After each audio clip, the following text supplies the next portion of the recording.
Good day and welcome to today's construction class.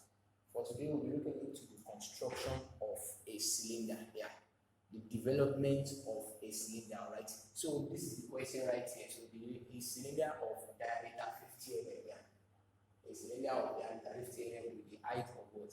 Height of 70 mm. So we are going to actually have its pattern development. Yeah, we are having its pattern or what, or surface development. So I've reproduced this to its original scale. So how do I actually get the surface development of this cylinder? So I've trained the elevation and this is the plan. Then I'm going to divide the plan into 12 equal halves now. I'm dividing it into 12 equal halves. Okay.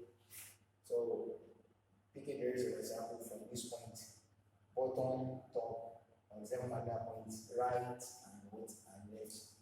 Top cardinal point, top, bottom, and this 1, 2. Okay. So after doing that, okay, 0, 1, 2, 3, 4, 5, 6, 7, 8, 9, 10, 11, 0, 1, 2. Okay, that being said, and then the next thing is to what? Extend this line here. Yeah, the illusion we're going to extend it. The divisors. Yeah. Pick any of the divisors and mark it out like 12 times, right? So what? 1, 2, 3, 5, 10, 11, and 12.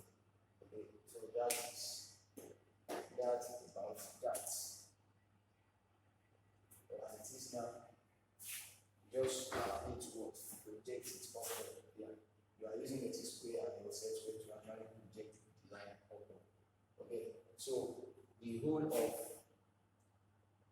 this area now, alright? The whole of this area, the whole of this portion, yeah, here is the what? Is the if you wish to, yeah, in this manner. That's if you wish to. So you put them up in that order. So that is surface development of the cylinder. Thank you.